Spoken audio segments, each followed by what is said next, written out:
So welcome back to another rebuild here on NBA 2K25 Next Gen. In today's video, we are back with another episode of our Curry era rebuilds, and today's the Indiana Pacers. As I'm sure many of you are aware, the Curry era in 2K25 starts at the beginning of the 2016-2017 NBA season. Now, coincidentally, that was also Paul George's last season with the Pacers. Now, my goal today is to obviously continue to rebuild around Paul George, get this team to a point where we can compete with not only the Cavs, but the Golden State Warriors, and a lot of those teams in the West as well.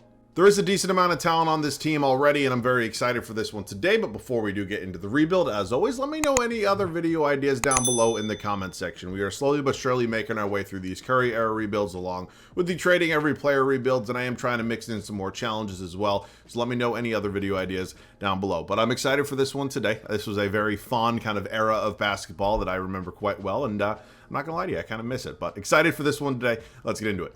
All right, let's start this video off by doing a quick overview of this current Pacers roster. We'll assess the team and how I kind of think we're gonna, I guess divide and conquer this group, if you will. Now, this was a 42-win team in real life, 42-40 as their final record. They ended up winning, not that many games. They were the 7th seed in the Eastern Conference playoffs and got swept in round 1 by LeBron and the Cavs. So without a doubt, there's a lot of work that needs to be done here. It's nice having a 26-year-old star here in Paul George, and I'm excited to build around him here today. Now, a couple things to note, as I'm sure also many of you are aware, 2K does not have the rights to every single player that is not obviously currently in the NBA, and some that are obviously historic players, if you will. So 2 guys that are notably not on this team, one being Al Jefferson. Now, he wasn't a star or anything at this point in his career, along with Lance Stevenson, who of course is a very fun role player. So those 2 guys aren't here. It's not the end of the world. Would have been nice to have them, but we'll live with it. All right, let's start out here at the point guard spot. Jeff Teague, who has got to be one of my favorite, I guess, retired NBA player these days. If you guys have not watched or seen any of the clips from his podcast, I highly recommend it.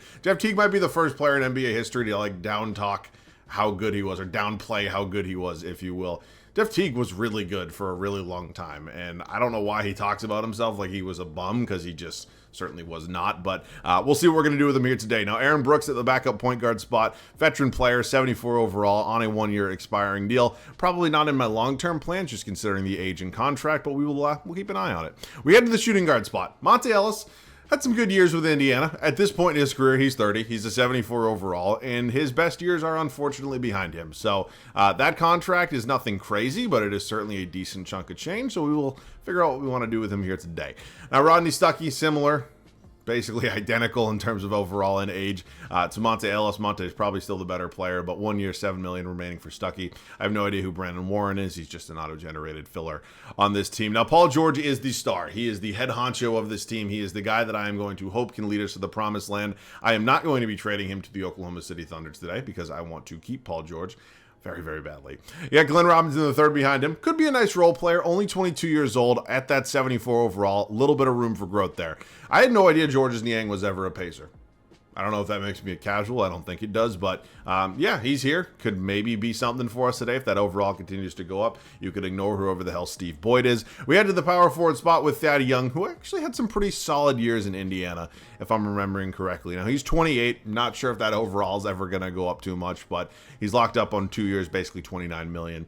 You can ignore Vern Parker, who, by the way, I will be editing that disgusting contract because all of you gave me permission to edit the contracts of the auto-generated low 60 overall players the 2K assigns to these teams. We have a 20-year-old Miles Turner, who's going to be entering his 2nd season in the league. Of course, is now the longest tenured Indiana Pacer in real life, and sometimes I forget that Miles Turner was drafted all the way back in 2015, because in my head, 2015 was like 4 or 5 years ago, right? It wasn't, basically 10 at this point, which is, oh, God, I'm getting old at this point. But Miles Turner has obviously been a very, very good, very sturdy center for the Pacers for a long time, and I'm definitely going to be keeping him here today. And then the backup spot is just absolutely disgusting. So we'll sort that out. But let's go ahead, make some moves. Our first and potentially only trade before we start year 1 is going to come with the Los Angeles Lakers. Now, I know Zubats is a player I've traded for in the past, and I certainly do not like to get these same guys over and over throughout these videos, but it definitely has been a few of these rebuilds since I've traded for him, and honestly, this is the perfect trade because I need a backup point guard and a backup center, and this is a deal that kills 2 birds with 1 stone. So Aaron Brooks, unfortunately, on his way out, expiring contract, 31 years old, probably was not going to pay him this offseason. Now, Zubats, a very, very solid backup center spot for us behind Miles Turner. And then Calderon is certainly not a long-term option or solution behind Jeff Teague here at the backup point guard spot. But for 1 season, at least he is a real player, and at least he is a 70 plus overall. So we've kind of sorted this thing out. I think the way it's going to work best. Monte Ellis, this is probably not a lot of interest in him right now if I had to kind of gauge that. So, I mean, I'll look just quickly and see if anybody wants to give me any sort of slight upgrade at the shooting guard spot for Monte Ellis. But worst comes to worst, we figure that out in the offs. Like, would I take J.R. Smith over him? Crazy as it sounds, I might. I mean, the one overall difference, contracts are pretty similar, but I just don't really think, like, what did Monte put up? That's actually not that bad, but you can see he's definitely going down. Wesley Matthews, it's actually not terrible. They're the same exact age, which is kind of crazy. Are they really?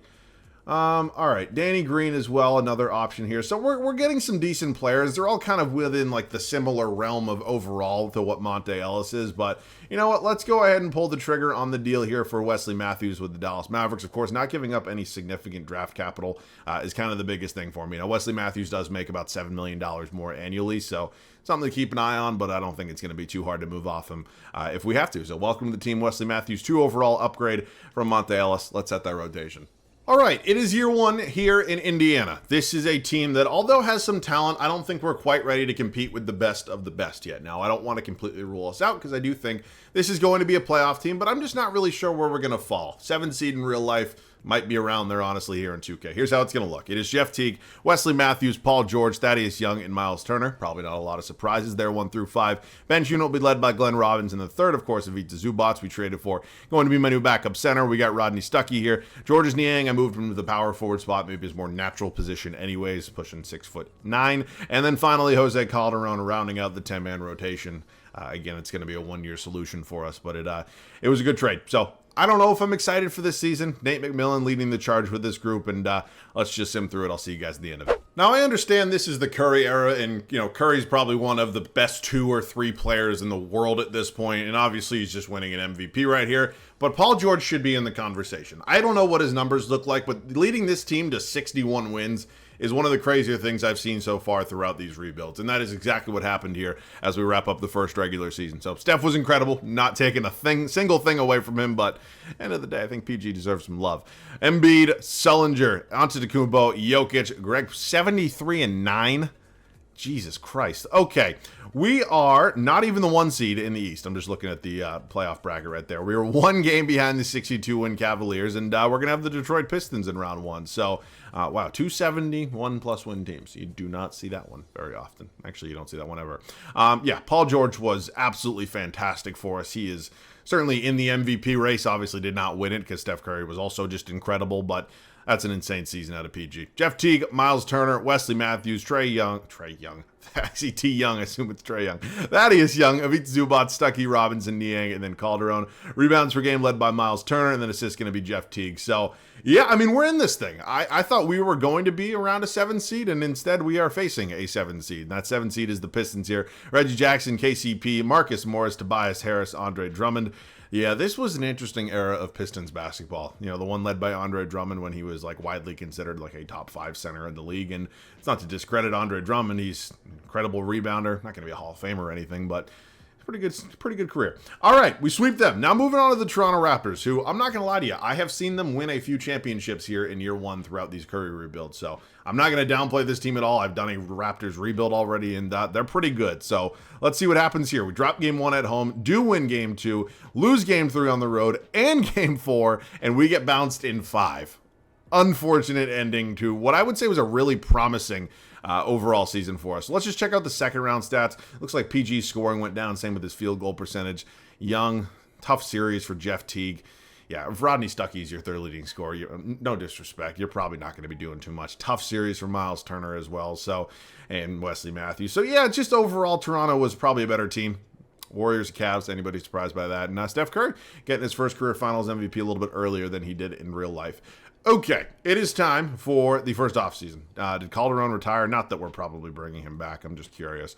Lenny Wilkins, historic changes. Yep, that's all cool. And then let's get into the lottery. I don't think the Pacers have traded for any picks because I know I didn't prior to this. So let's sim through it. Hornets, Kings, Lakers, Magic, and Bucks. And as we approach staff signing, Nate McMillan's ratings aren't great. And we had maybe a little bit of what we would consider an early playoff exit. I mean, how early is it when it's 2 versus 3? But end of the day, we had a really great regular season and probably blew away any expectations and realistic possibilities that this team had. So Nate McMillan's going to keep his job. We will approach the 2017 NBA draft. I believe we should have our own first. We do. It's at 27, which is, I guess, the downside of being a 61-win team. But I'll honestly use it just because the lower end of this bench especially is probably not filled with guys that I'm going to be retaining. So maybe we can get a little bit of a steal here. You got Luke Kort and Derek White, my fucking GOAT, is sitting here. Derek White is not going to be, nearly the player he is today, and it's funny, they already have him bald.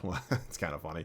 But yeah, he's going to be the pick. I think that makes the most sense here just for us, just in terms of where everybody turned out that's actually still available. So Derek White, welcome to the team, my GOAT. He is a 70 overall, so definitely on the lower end. Makes a lot of sense. Let's see. Rodney Stuckey accepts. Surprise, surprise. We'll bring back Robinson and Niang, and then all of these auto-generated bums. You can take a hike. Okay, free agency. I know Jeff Teague's going to be a free agent for us. I don't know. Wait, do I not have Jeff Teague money? Are you shitting me? Oh, no, I do. These games just don't have bird rights on them. Do we have any other major free agents that I'm missing? I don't think we really do. Starting lineup. Yeah, it looks like it's really just Jeff Teague. All right, I got to make sure I get Teague back because if I don't, this video is not over, but we're in a really tough spot. So I'm not saying Jeff Teague's going to be my guy the entire time, but I would be insane to let him walk out the door. So welcome back to the team, Jeff Teague. We were never going to have money for any of the elite players in this class, unfortunately. So a lot of the moves we make this offseason are probably just going to be trades. Okay, we just pulled off a trade with the Orlando Magic. I didn't love giving up a second first-round pick, but we're getting a nice little upgrade at our power forward spot with the addition of Aaron Gordon. Now, you can see the deal, what we gave up here, and ultimately, it's a decent amount, right? For Aaron Gordon, who, although is a really solid NBA player, has had a great career so far, is not any sort of star or anything like that. So, maybe a little bit of a risky move, considering we don't have a lot of future assets or anything like that, but Gordon is 21, still on his rookie scale contract, and already higher overall than what Thad Young was. So, pretty good season last year out of him. So I'm excited. I think he's a guy that's going to be trending up where Young may have been a guy who was going to trend down. So I think we have one more move before we sign any more free agents. This one might not make a lot of sense to some of you, but let me just explain my thought process on this. I am very much aware that Wesley Matthews is a better basketball player than Caris LeVert at both stages of their respective careers. But Wesley Matthews is now 30. Which means 2K regression is going to hit him, unfortunately, way too hard. Caris LeVert is not only 22 years old, but he still has 2 years of team control after this, where Wesley Matthews is also expiring. That's kind of my thought process there. Maybe LeVert goes up a few overalls, Matthews goes down a few, while making about $16+ million less. So I know it's not great giving up more first-round draft picks, but considering the assets we do have and the lack of a bench, I wanted to kind of keep it small in terms of the upgrades and the moves that I did make. So LeVert obviously ended up being an Indiana Pacer during his career. He is going to be taking over as the starting shooting guard. Again, maybe not the best move in the world, but it is what we are working with for now. As crazy as it might sound, I think I'm going to let Derek White be the backup point guard or backup shooting guard, whichever. If his overall is higher at the 2, I'll actually, no, it's the same. All right, let's go ahead and see. Can we clear up some of the bottom end players on this team, like whoever the hell Steve Boyd? No, nothing. I didn't think so. All right, Morgan. Well, we actually got an offer here for Morgan. Thank you very much, Milwaukee.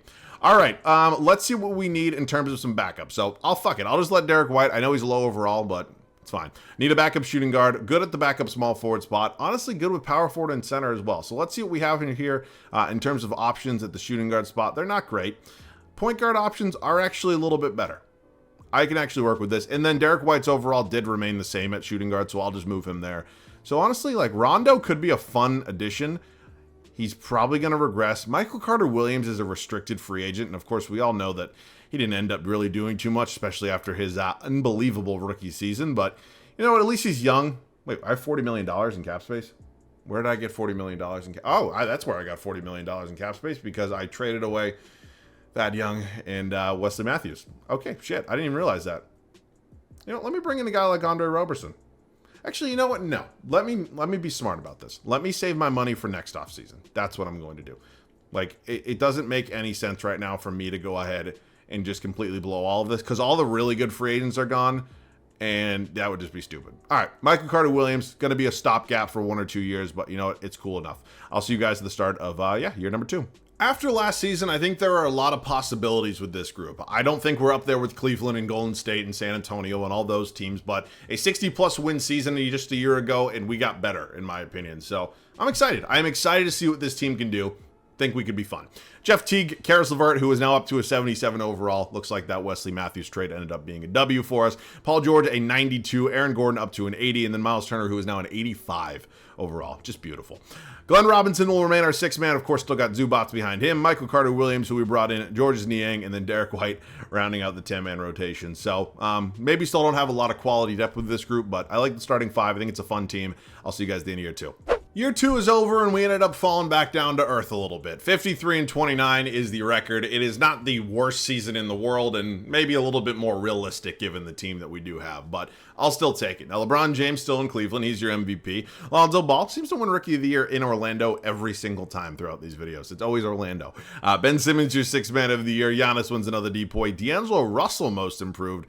And whoever the hell Stephen Butler is, leading the Toronto Raptors to 66 wins. Okay, standings time. We are now 4 seed. It'll be us and the Celtics there in round one. And then here's a look at the Western Conference. Wait a minute. Really?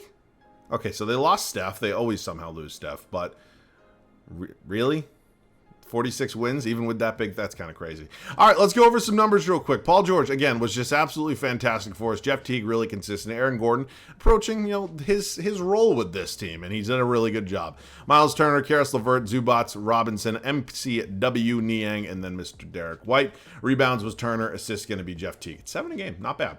All right, Celtics here in round one. Isaiah Thomas. God, I miss him every single day. Deion Waiters, Jaylen Brown, John Collins, Al Horford, Jay Crowder, Marcus Smart, Terry Rozier.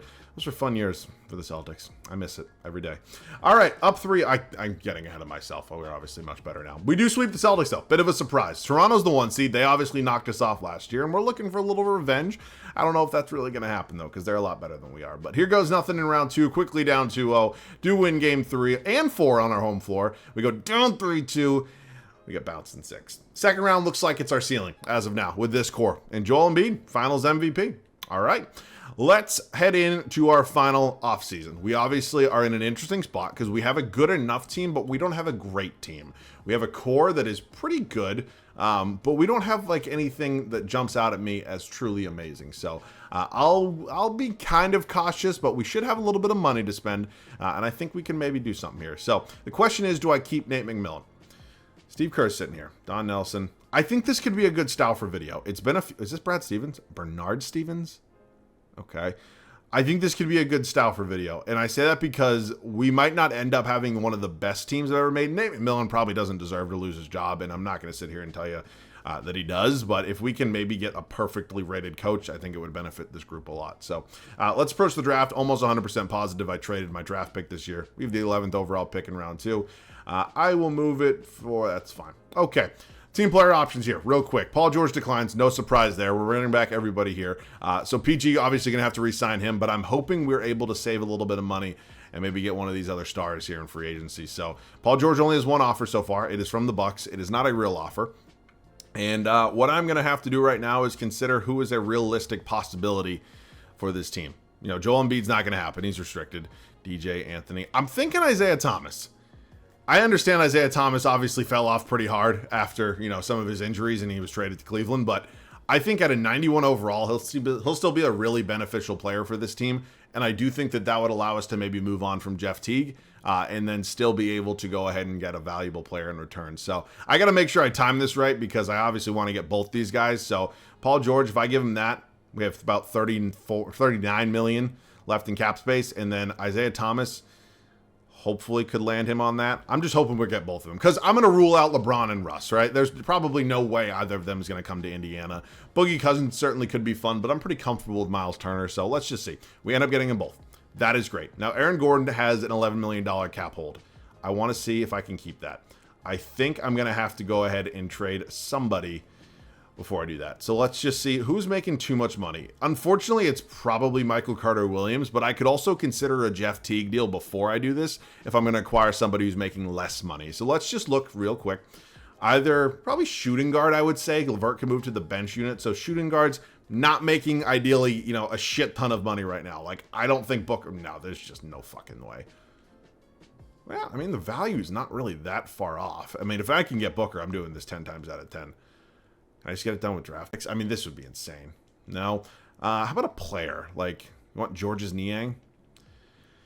Yeah, if I were to do something like this, it would obviously clear out just a lot of money, but it would also give up pretty much every asset I have. But I was just looking for guys that weren't making a lot of money, which is probably a very small list at this point, unfortunately. So let's just see. Going to keep going down this list.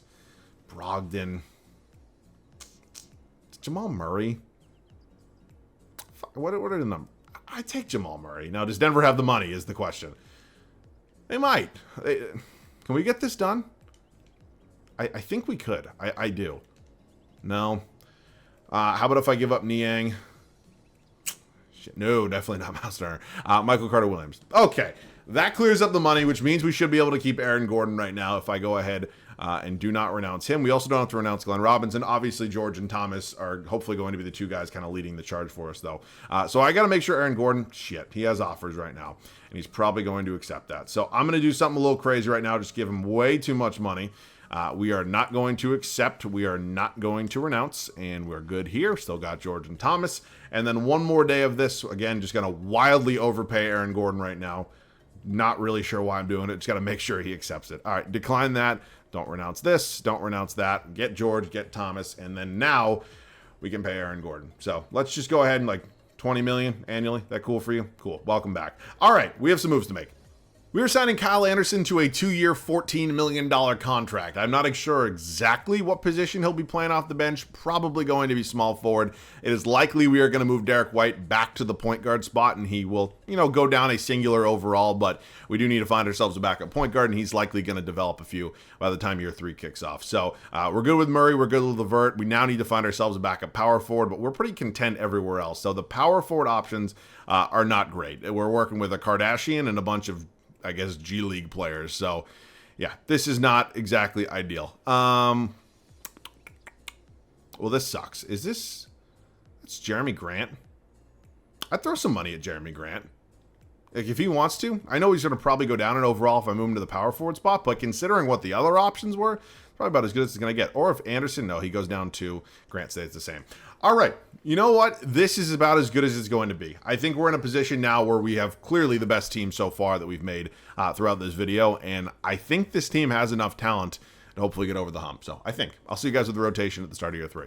Very excited for the third and final regular season here with the Pacers. This team is looking great, especially after the progression. We see Isaiah Thomas stays at a 91, Jamal Murray up to an 85, Gordon 83, and Turner an 87. And that's just the starting lineup. So we just went over that a little bit. Beautiful starting 5. LeVert up to an 80. He's going to take over 6-man responsibilities. Still got Zubats, brought in Kyle Anderson, brought in Jeremy Grant, Derek White up to a 73. So this is a good team, and obviously have a new head coach with Mike Stauffer. I think this is a championship caliber team, and I'm hoping we can go out and prove that because we haven't been out at the second round yet. So I will see you guys at the end of year number 3. 2K is being nice to me today.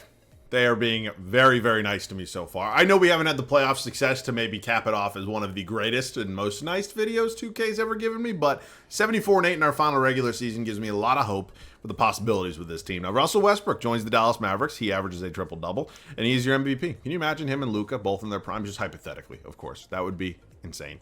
DeAndre Ayton, also in Orlando. Back-to-back Rookie of the Years for the Magic. He wins it. Ricky Rubio, 6th Man of the Year in Los Angeles. Draymond Green, your depoy. Dennis Smith Jr., most improved. And our guy, Mike Stauffer, leading the charge with this group, gets us to 74 wins and the 1 seed, best record in basketball. So only 9 games behind a 74-win team is insane. All right, let's go ahead and take a look at the stats on the season for us. Paul George, Isaiah Thomas, Jamal Murray. This is beautiful. We have had one guy basically at 20-plus points a game, and then everybody else been around 12 or 13 as second, third, fourth options. So this is great. Aaron Gordon, Miles Turner, Zubats, LeVert, White, Grant, and then Anderson. Rebounds per game led by Turner. Assist going to be Mr. Isaiah Thomas. Okay, us in New York. They've brought back. You know, Melo is still with the Knicks at this time. Tingus Pingus obviously still here, and Derrick Rose. Now, they have some good, talented players. Obviously, Melo, legend. And I think we're at a point where we're just a lot better. So we sweep them now, moving on to the Celtics, a team we did sweep last year. They are young, certainly getting a little bit better, but not a lot here scares me, if I'm being completely honest with you. So let's go ahead and hopefully beat the Celtics. Up 2-1 right now. We go up 3-1, and we have finally advanced out of the second round, and it is us and the defending champion 70. What the fuck? I mean, you gotta be shitting me here, right? I win 74 games. I finally get out of the second round, and then I run into Steph Curry, another really elite shooter in JJ Redick, albeit he's probably 40, Jason Tatum, good Ben Simmons, Joel Embiid, and Luka Doncic coming off the bench. Still got Saric here, Rashawn Holmes, TJ McConnell. I mean, what the fuck? How is that even possible? If we win this series, first of all, how are you a 3 seed there, Philadelphia? There's no way. What is going on? If I do all this just to lose to the Steph Curry-less Warriors, who, again, are still incredible with this big 3, I will lose my mind. Because there's no way that I just beat that team in 5 games, and then I'm going to lose to this. What the hell is going on with 2K today? There are some videos where this game loves me like nobody else. But there are some videos where it drives me absolutely fucking insane. This is one of the former videos where this team just apparently cannot lose, and we're doing very well, and we're going to cap it off with a championship. I'm still like trying to comprehend how the Philadelphia 76ers put together that team. That was an insane squad, and it's not like they had a lot of other teams' draft picks even. I don't think so anyway. Oh shit, KD stuffed me. Whoa, pause. I don't think that, I mean, I'm just trying to imagine what they did. How did they get the number 1 overall picks? I'm assuming that's what they did with Luka in 2018, and then I'm assuming Tatum probably went top 2. Right? I mean, I don't know. It's just an assumption, but it's kind of crazy considering they signed Steph Curry. They had Embiid. They had good Ben Simmons. I mean, it just, that doesn't really make a lot of sense. So KD now going to not play What the fuck is it with the layups in this game? Am I the only... Look, I know I suck at this game. There is no denying that. Nobody on the planet has ever accused me of being a good player in-game at 2K. But how... Is it me? Am I losing my mind with the layups? Am I doing something wrong? I mean, I've been able to hit layups on every other 2K, and I've sucked just as bad in previous ones. Just, yeah, thank you, Karis. Just dunk the fucking basketball. It's not that hard. I'm freaking out over nothing. We're already basically going to win this one. But yeah, I mean, this was a fun rebuild. I didn't really have too big of a game plan going into this one here with the Pacers. I knew that there were some established players like Paul George, like Miles Turner, that I was basically going to kind of keep no matter what. But I did not really expect this team to kind of come together so well. So I'm very happy with the way this one turned out. I think I didn't shoot that. I swear to God I hit pass. I swear to God I hit pass. Okay. We're going to obviously cap it off with a championship. Again, cannot believe we beat that team in Philadelphia. Not only beat them, but we beat them in 5, which feels like it's one of the more modern miracles of the Curry era rebuilds for me so far through 2K25. But fun way to cap it off nonetheless. Let's go ahead. Let's give the ball to Jamal Murray, and actually give the ball to Paul. I haven't even really used Paul George in this gameplay so far, so let's call an ISO. Get the fuck out of my way. Working against the defensive player of the year here in Draymond Green. Call for a quick screen here. PG, little mid-range jumper. I can't end on that. Am I doing something wrong with like the shooting? First of all, I hate the shooting. God damn it. I'm not sitting through free throws. Good night. I don't want to say this video was surprising with the way it turned out because we obviously have an incredibly talented and incredibly fun team, but it just didn't feel like we were as good as some of the other teams, even on paper. No, but I'll take it. Isaiah Thomas, getting him a ring is obviously super fun. I've been a Celtics fan my entire life, and some of my favorite basketball memories were with Isaiah Thomas when he was with the Celtics. But doing it here with the Pacers is just as fun, and I'm really happy we got this one done because I was not sure at some points throughout this video. So really fun team. Happy PG got a ring as well.